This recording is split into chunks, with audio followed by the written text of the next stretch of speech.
éternel,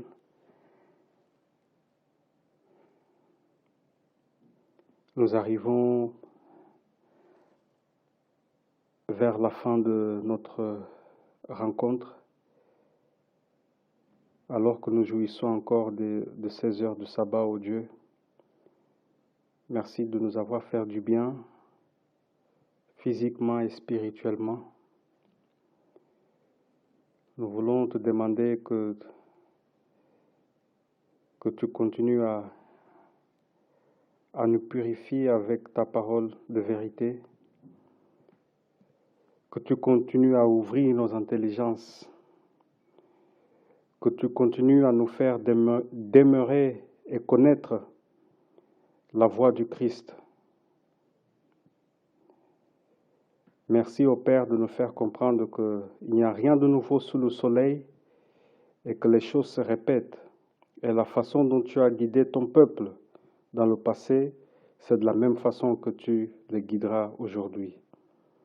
Et merci de nous donner l'intelligence de comprendre la manière dont tu fais les choses, afin que nous puissions avoir la certitude des enseignements que nous avons reçus dès le commencement. Que ton nom soit donc glorifié au nom de Jésus-Christ. Amen.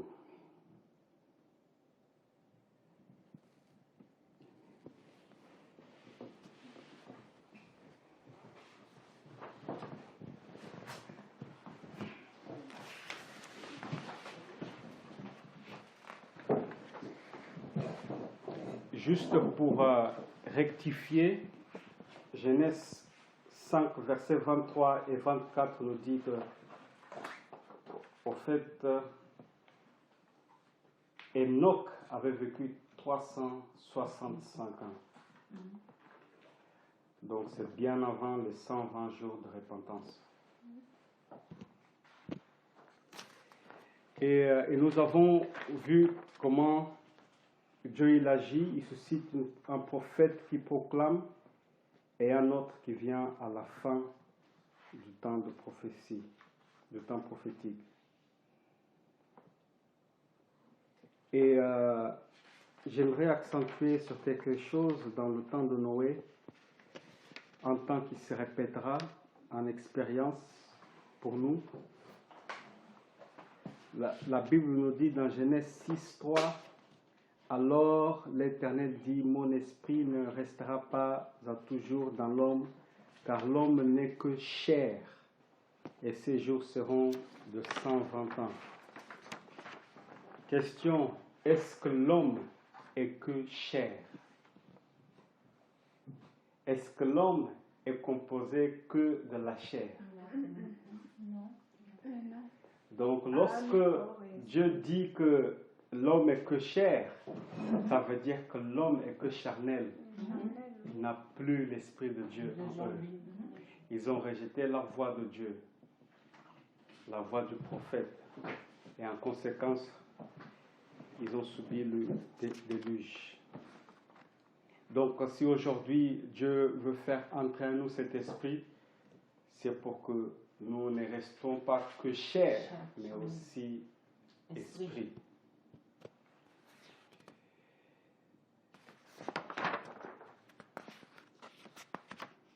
Alors, la Bible nous dit dans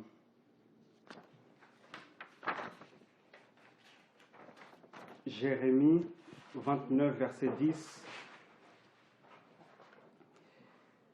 « Mais voici ce que dit l'Éternel, dès que 70 ans seront écoulés pour Babylone, je me souviendrai de vous, et j'accomplirai à votre égard ma bonne parole en vous ramenant dans ce lieu. »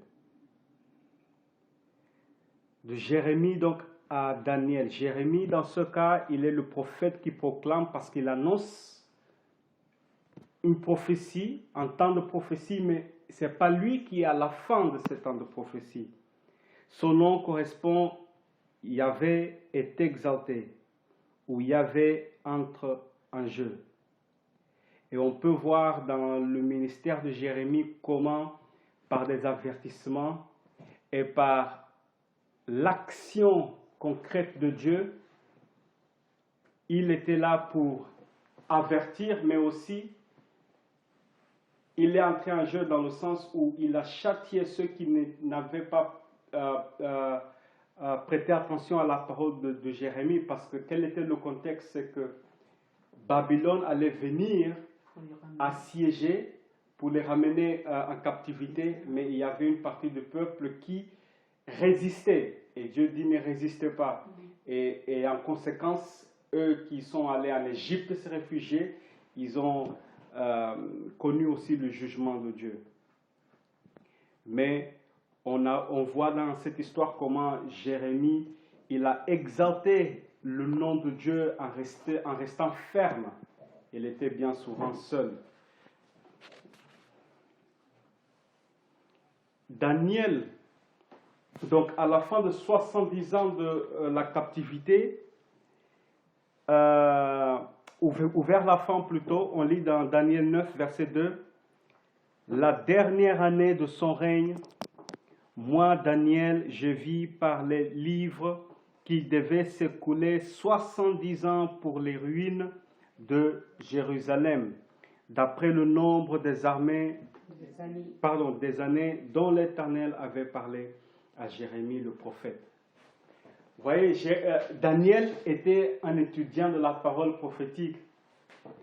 Et dans ses études, il a constaté que bientôt le temps est venu pour que Dieu ramène son peuple de Babylone à Jérusalem. Et donc, est-ce que c'était un mouvement lorsque Daniel... D'ailleurs, qu'est-ce que le nom de Daniel signifie? Dieu est mon juge, ou Dieu seul est juge. Donc, Dieu est mon juge. Donc, on voit que Daniel, c'est un prophète. On voit que Daniel est un prophète de jugement. Et est-ce que dans le temps où Daniel vivait, est-ce que le message de Daniel était de vie et de mort, ou de mort, et en quel sens? C'est une question. Puisqu'il est un prophète qui rassemble, dans quel sens son message est de vie ou de mort?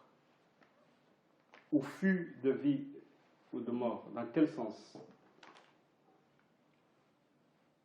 Ce n'était pas une question de vie ou de mort lorsque, connaissant que c'est le moment de retour, que nous devons prendre notre bagage et retourner.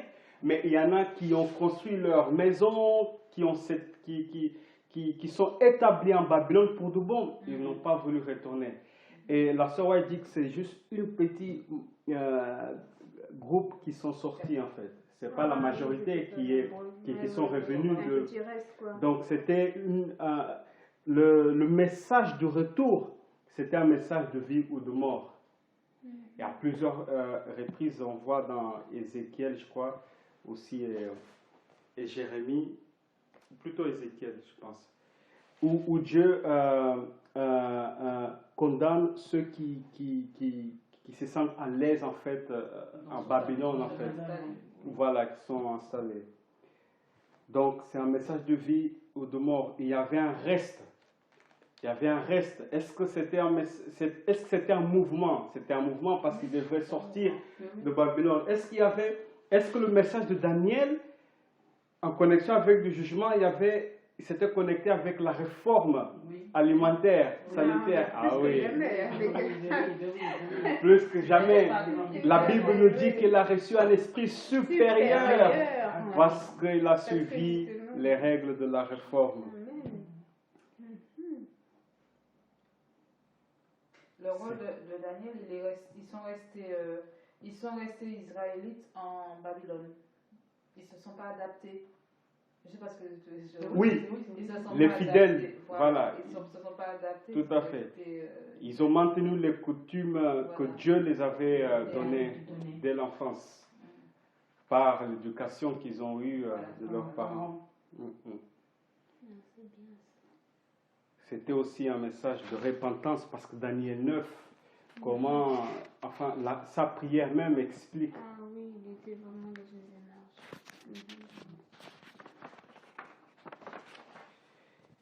De Daniel à Jean-Baptiste. Parce que Daniel, c'est un prophète spécial parce qu'il va proclamer plusieurs prophéties. Pas seulement il va être le prophète, voilà la spécialité de Daniel, il va pas seulement être le prophète qui rassemble à la fin de 70 ans, mais aussi il est le prophète qui proclame parce que lui va proclamer de temps prophétiques pour l'avenir. Donc il est les deux, il a deux rôles. Et on lit dans Daniel 9, verset 25, « Sache-le donc et comprends, depuis le moment où la parole a annoncé que Jérusalem sera rebâtie jusqu'à loin, au conducteur, il y a 7 semaines et 62 semaines. Les places et les fossés seront rétablis, mais en des temps hacheux. » Avant, c'est-à-dire depuis le décret de la reconstruction de Jérusalem jusqu'au baptême de Jésus, s'est écoulé 483 ans.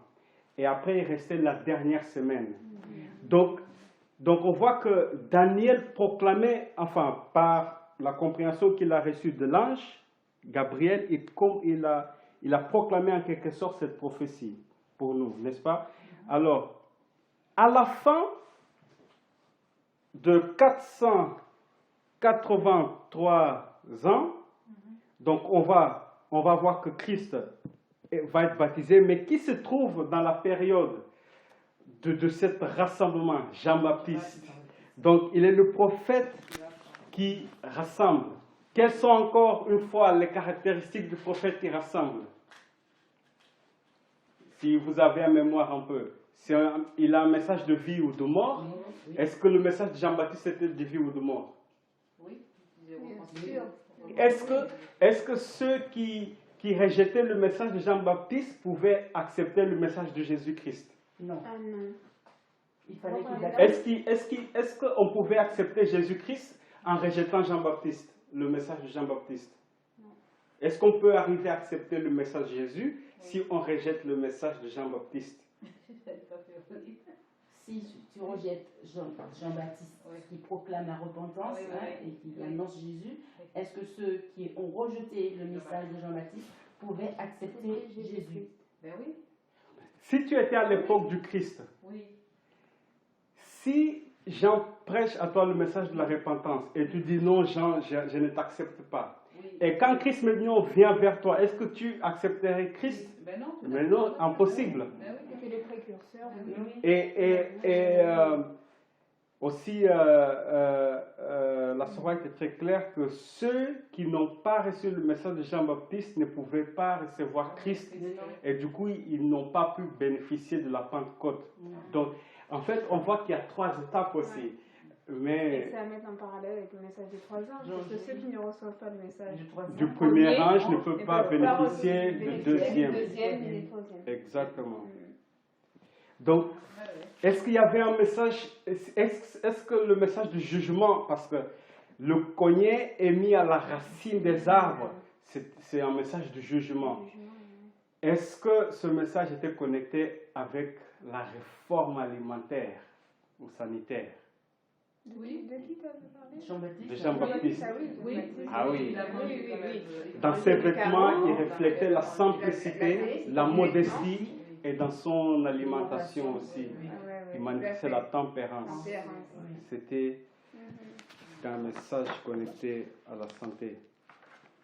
Son nom est bienveillant. Et on lit dans Jean 1, verset 31, « Je ne le connaissais pas, mais c'est afin qu'il fût manifesté à Israël que je suis venu baptiser d'eau. » Jean rendit ce témoignage. « J'ai vu l'Esprit descendre du ciel comme une colombe et s'arrêter sur lui. Je ne le connaissais pas, mais c'est lui qui m'a envoyé baptiser d'eau. Celui-là m'a dit, celui sur qui tu verras l'Esprit descendre et s'arrêter, c'est celui qui baptise du Saint-Esprit.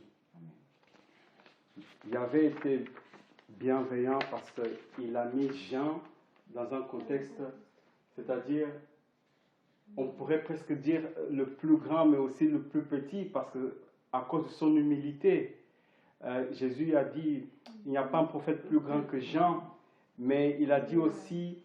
le plus petit parmi les anges. C'est pas ça que... Mais en fait, il faisait ressortir qu'on peut avoir aussi le caractère que Jean a manifesté, en fait. C'est pas pour lui donner de l'orgueil qu'il a dit qu'il est le plus grand, mais c'est parce qu'aussi ça demande une grande humilité pour donner la place à quelqu'un qui est plus grand que lui, qui est Jésus-Christ. Mais il y a juste une petite Parce qu'il avait des disciples aussi. Parce que Jean n'était même pas né, il était encore dans le sein de sa mère, hein, qu'il avait déjà eu ce contact avec Christ, il avait déjà ressenti, il était Christ, puisque dès le sein de sa mère. Et même la réforme commençait dès le sein de sa mère. Oui, il avait été bienveillant.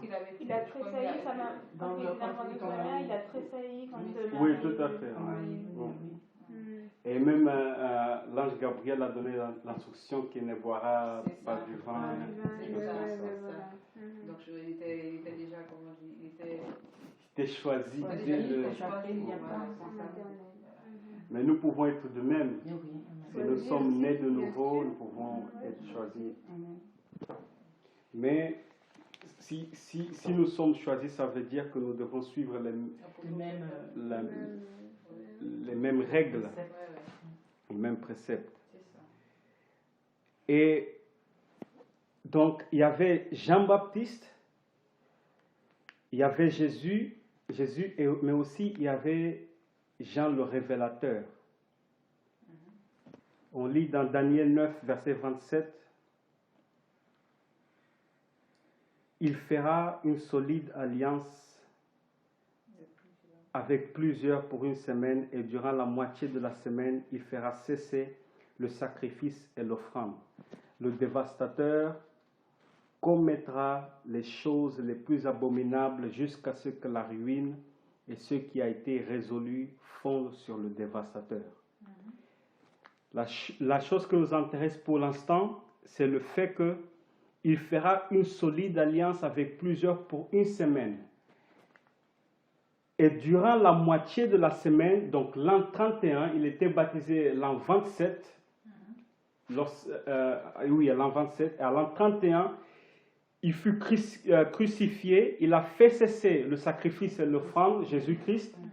Mais de quelle façon il va confirmer l'alliance avec plusieurs pour une semaine? Parce qu'après l'an 31, il monte au ciel et ses disciples, ils font l'autre partie de la semaine.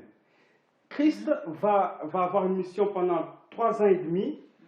Il est mort, il monte au ciel et les disciples vont compléter l'autre 3 ans et demi. Et en totalité, ça fait une semaine. Ça fait 7 années. La deuxième partie, en fait, du baptême à la croix, c'est 3 ans et demi. Et de la croix jusqu'à la mort de l'Étienne, je n'ai pas mentionné. Jusqu'à la mort de l'Étienne, c'est 3 ans et demi. Et c'est l'espace que Dieu avait donné pour consolider l'alliance avec plusieurs, avec son peuple, pour finir la transgression. Et donc, dans cette période donc, Jésus-Christ était en quelque sorte le prophète qui rassemble. On sait qu'il est le Fils de Dieu, le prophète par excellence, mais son message était de vie ou de mort. C'est lui qui ne croit pas, lui-même il a dit, il est déjà condamné. Mais dans le temps où les disciples, les apôtres ont pris le relais, c'était un message aussi de vie ou de mort, parce qu'ils rassemblaient un reste, qui sont devenus des chrétiens. Donc ils reçoivent la Pentecôte et ils vont annoncer la bonne nouvelle de la repentance. Et on peut lire dans voilà, dans Acte 2, Pierre leur dit, répentez-vous et que chacun de vous soit baptisé au nom de Jésus-Christ pour le pardon de vos péchés et vous recevrez le don du Saint-Esprit. On peut lire Apocalypse 1, verset 1. Jean, c'est toujours bienveillant et on voit que dans la grâce de Dieu, Jean va recevoir d'une façon exceptionnelle la révélation de l'Apocalypse. Révélation de Jésus-Christ que Dieu lui a donnée pour montrer à ses serviteurs les choses qui doivent arriver bientôt et qu'il a fait connaître par l'envoi de son ange, de son serviteur Jean. Donc, révélation de Jésus-Christ que Dieu lui avait donné pour montrer à ses serviteurs. Donc, Dieu donne la révélation à Jésus. Jésus donne à Jean. Révélation de Jésus, Dieu lui a donné pour montrer à non, de Jésus à l'ange. Voilà, c'est ça que je voulais dire. De Dieu à Jésus, de Jésus à l'ange et de l'ange à Jean. Donc, on voit que Jean se trouve dans un contexte quand même privilégié, en fait, en ce qui concerne la façon dont la révélation il va arriver, en fait. Et on lit aussi dans 1 Jean 1, verset 1 jusqu'au verset 3, ce qui était dès le commencement, ce que nous avons entendu et ce que nous avons vu de nos yeux, ce que nous avons contemplé et que nos mains ont touché concernant la parole de vie, car la parole a été manifestée et nous l'avons vue et nous lui rendons témoignage et nous vous annonçons la vie éternelle qui était auprès du Père et qui nous a été manifestée. Ce que nous avons vu et entendu, nous vous l'annonçons à vous aussi, afin que vous aussi, vous soyez en communion avec nous. Or, notre communion est avec le Père et avec son Fils, Jésus-Christ. En gros, ils ne faisaient que répéter les enseignements du Christ. Est-ce que leur enseignement était de vie ou de mort? On avait vu. Est-ce que leur enseignement était connecté avec le message de la réforme sanitaire ou alimentaire? Quand Paul va parler de ne pas manger de viande sacrifiée aux idoles, quand il va instruire aux païens, la seule chose que nous vous recommandons, c'est que vous ne mangez pas du sang et des viandes étranglées. Il y avait un message. Quand il dit, dans tout ce que vous faites, que vous mangez, que vous buvez, donne-lui gloire. Faites tout pour la gloire de Dieu. Dans Acte 7, verset 59, on voit donc la fin de la dernière semaine. Et il lapidait Étienne qui priait et disait, Seigneur Jésus, reçois mon esprit. Donc jusqu'à là, donc là on voit la fin donc, de la dernière semaine. Mais on voit que c'était un message de vie ou de mort. Ceux qui acceptaient Jésus-Christ étaient baptisés en son nom. Mais aussi il y avait Paul. Il y avait Paul aussi. Et Paul, donc, on va lire Daniel 9, 24, parce que Daniel est toujours celui qui proclame. 70 semaines ont été fixées sur ton peuple et sur ta ville sainte, pour faire cesser la transgression et mettre fin au péché, pour expier l'iniquité et amener la justice éternelle, pour sceller la vision et le prophète et pour rendre le sang des saints. Cet verset est accompli dans Acte 7, 59. Daniel 9, 24 est accompli dans Acte 7, 59. Parce que jusqu'à Acte 7, 59, ils avaient le temps pour expier l'iniquité. Vous voyez? Pour cesser la transgression. Et même Paul était dans la lapidation d'Étienne. Oui, oui. Mais c'est dans ce contexte, dans cette période-là qu'il va changer, il va changer de Saul en Paul. Dieu va le transformer. Donc, il va être maintenant un prophète qui va rassembler maintenant.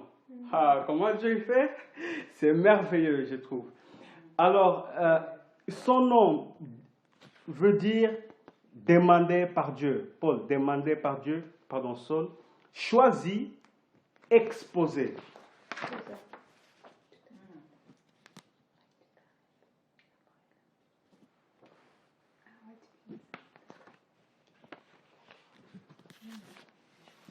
Demandé par Dieu. Oui. Tu peux continuer. Tu peux continuer. Ok.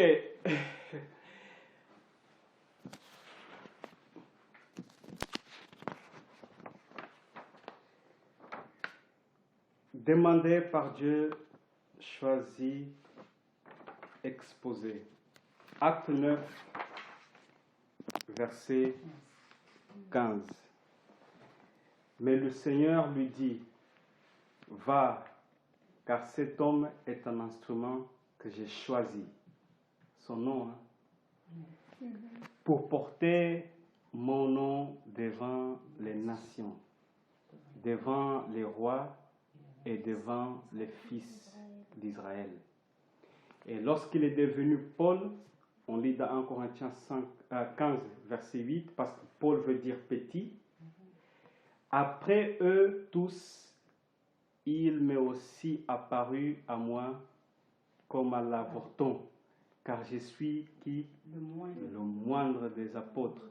Je ne suis pas digne d'être appelé apôtre parce que j'ai persécuté l'Église de Dieu. Éphésiens 3, 8. À moi qui suis le moindre de tous les saints, cette grâce a été accordée d'annoncer aux païens les richesses incompréhensibles de Dieu. Est-ce que c'était un temps de mouvement? Est-ce que c'était un mouvement? La proclamation ou la prédication de l'évangile à l'époque des disciples et Paul? Oui, parce que Dieu, en ce jour, 3000 personnes qui ont accepté Christ. Dieu, en ce moment, la Bible a dit qu'ils ont prêché l'évangile partout dans le monde, sur tout être humain sur la terre. La parole de Dieu a été proclamée dans le monde entier. Beaucoup de païens comme des juifs ont accepté la foi. C'était un message de vie ou de mort. Le nom de ces proclameurs, de ces prophètes correspondait à leur ministère. Amen. Amen. Prions.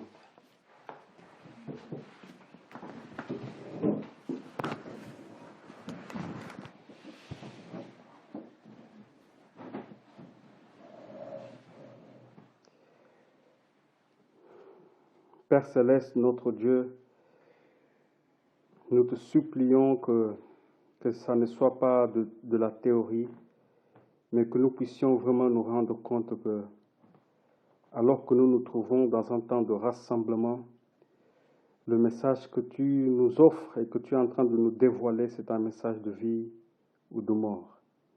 Que nous devons marcher selon les directives de la réforme sanitaire et que nous devons porter attention à la parole prophétique.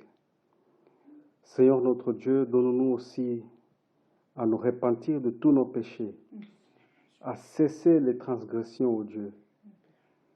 Et donne-nous, ô Père, par la foi, entrer dans l'arche, que tu nous donnes aussi le privilège de participer à sa construction spirituelle en proclamant le message des 3 anges.